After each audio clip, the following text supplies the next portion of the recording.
3 years ago, singletons and smug married folks alike fell in love with Bridget Jones's Diary. She's a hopelessly single Brit who drinks, curses, and bungles her way through life.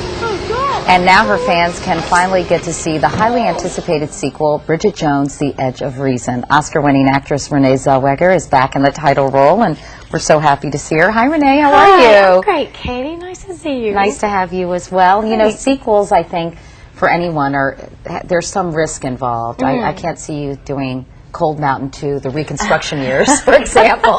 Well, now there's an idea. Yeah. Let's get Jude on the phone and we'll talk to him about that. But I understand you were a bit nervous about doing the sequel to Bridget Jones initially. How come? Well, you know, this is a character that I have a lot of affection for, you know. I mean, so in terms of going back, because it would be fun, in terms of wanting to play the character, working with my friends again, no problem.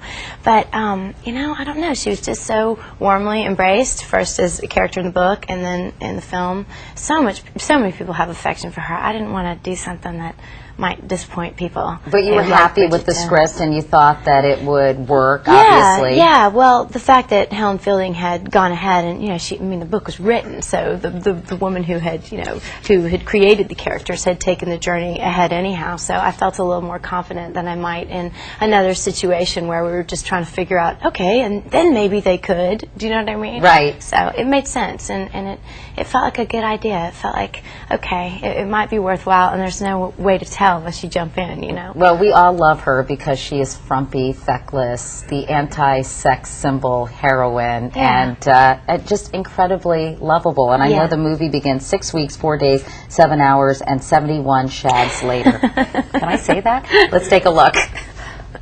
I've just had a rather graphic flashback. You two have a genuinely gorgeous bottom. Thank you. I'm actually with the Mexican ambassador, the head of Amnesty International, and the Undersecretary for Trade and Industry. And you're on speakerphone.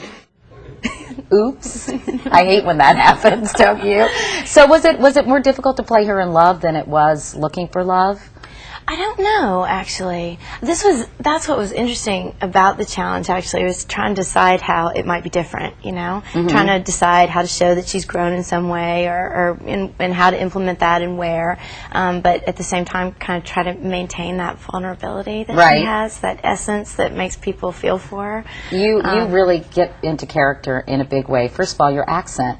I know you said it was C-R-A-P, but I know everybody says it, and you get big... No, that's Barbara Berkery, my dialect coach. Well, you get such high marks from people in Britain. They think you really have the accent down. Is it tough to slip back into it? Well, for some folks, like myself, like a nice little girl from Texas. I mean, how do you do that? You know, I had a lot of help. That's the truth. I had a lot of help. I had Barbara Berkery by my side. You know, she taught me the first time, and we went back over technique, and she was always there, you know, with her stick to correct me if I should, you know, go astray.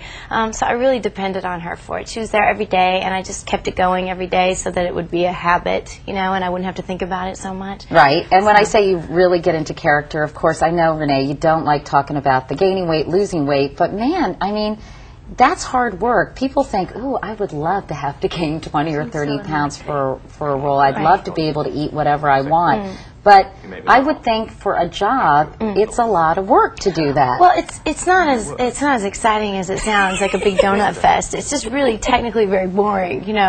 Again, a lot of help. The nutritionist, she comes in and she, you know, she does the math, she brings the food. You'll be doing a dialect class, or you'll be blocking the scene with Hugh or Colin, and the food comes in. They'll shove a donut in your mouth? Not not the donuts.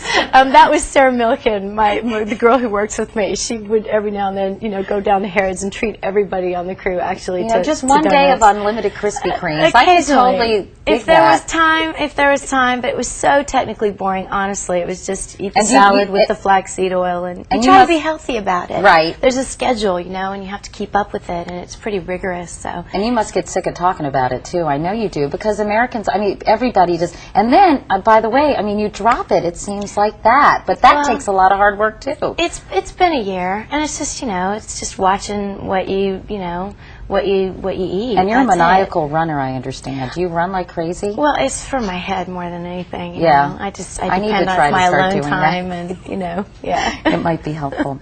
Anyway, I know that you did your own stunts for this movie, right? Most of them. Well, there were a couple that the insurance company wasn't too excited about me trying. You did the skydiving stuff, Yeah, right? that's the part they weren't so excited about. They did this. You did the skiing Yeah, stuff. We'll there's show definitely that. Can you get over that camera guy? I mean, now that was scary to me. Look at him. He never looked up. He looks down into the camera the whole time. And gosh, that looks so slow when you're watching skier, it. or did you have to pretend to be did you have to pretend to be a really bad skier? No acting there. Really? No acting there. Meanwhile, I'm from Texas. this is when you're skydiving and you fall into the pig pen. And you did this yourself, obviously. Oh, yeah. At any point did you say, "Excuse me, I'm an Oscar winner. I'm not going to do this"? All day. All day long. So actually, I was looking forward to this. When I read this in the script, it just made me laugh. You know, the POV of the pig pen. And right. I laughed every time. And then that big pull-away shot where you see the truck driving towards the pig pen, that just made me laugh. And it was our first day of shooting, actually. So that's how we got to know our crew, was inside that sty. You know, right. An interesting way to make friends. Definitely, definitely. Well, I'm so glad to see you, Renee. Me too, and I thought Katie. the movie was really cute. I wish I had more time to talk with you, but we're out of time. So good.